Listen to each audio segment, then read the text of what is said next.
parte, vou apresentar o trabalho final, né, de sistemas operacionais. Fiquei com a parte de introdução ao problema e finalidade do trabalho. Então, começando aqui, a gente tem um trabalho de implementação de um simulador de sistemas de arquivos. E o objetivo é desenvolver um simulador de sistema de arquivos simples, permitindo que os alunos tenham na prática conceitos fundamentais. A linguagem que a gente escolheu foi a Java, mas por questão de familiaridade mesmo. Eu vou explicar um pouco de qual é o propósito aqui do trabalho e de uma maneira bem breve como a gente implementou. O código mesmo vai ser explicado nos vídeos posteriores que meus colegas vão apresentar. Então, dá uma breve explicada aqui sobre o funcionamento de um gerenciador de arquivos. Ele é responsável por organizar, armazenar e controlar o acesso de arquivos e diretórios em um sistema de armazenamento. Ele atua como uma interface, né, entre o usuário e o hardware para garantir que os dados sejam armazenados corretamente e possam ser recuperados depois. Ele garante, né, que os dados sejam acessados só pelo dono dos dados e mantém em pastas de maneira organizada e hierárquica. Então aqui um dos requisitos funcionais foi a estrutura, né, dos diretórios e dos arquivos. Fazendo uma analogia aqui, os diretórios podem ser tratados como as estantes de um livro, fazendo analogia com a biblioteca, como as estantes de livros, né, onde eles podem armazenar diversos tipos de livros. Os arquivos podem ser considerados as informações, né, contidas nos livros, e os blocos de armazenamento são como as páginas onde os dados, né, as palavras realmente estão escritas. Então, tudo é organizado de uma maneira bem hierárquica nessa questão. Então, resumidamente, cada diretório pode conter arquivos ou subdiretórios, né? E esses subdiretórios também podem ter arquivos. Também foi pedido, né, esse gerenciamento de espaço. A gente vai ter que definir um espaço total, onde cada arquivo vai ocupar uma quantidade de tempo, quantidade de espaço, na verdade, desculpa. Quantidade de espaço que vai ser escrito. A gente deixou como maneira manual para alocar, né?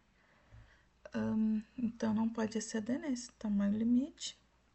E as operações em arquivo são escrever, ler dados e editar. A política de alocação foi pedida para a gente escolher uma dessas aqui para ser implementado, né? Dando só uma breve explicada, nessa alocação contígua, os blocos de um arquivo são armazenados em posições seguidas, né, de maneira contígua, contínua, permitindo um acesso rápido a eles.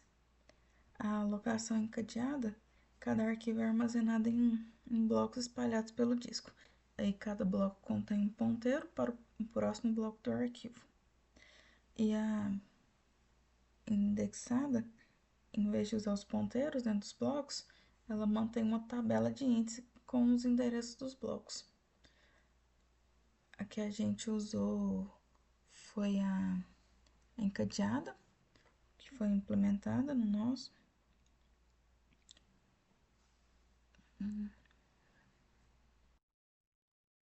E aqui, atendendo aos requisitos não funcionais, nós preferimos deixar a interface baseada em GUI, né? A gente deixou pelo próprio console, a gente não fez uma interface gráfica. Então eu vou dar só uma passada aqui por cima das classes, né? De como a gente organizou o código, né? Então eles são, como eu disse anteriormente, eles são armazenados usando a alocação encadeada. Nessa classe aqui, ela gerencia, né, o armazenamento e mantém a lista de blocos livres. Aqui a gente deixou a quantidade, né, de espaço fixa para poder usar. Já nessa classe de arquivo, a gente fez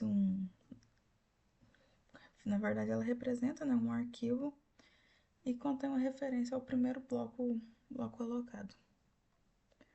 Na classe de diretório, ela gerencia os arquivos e os subdiretórios. Aqui tem, né, organizadinho de como vai ser apresentado ao usuário.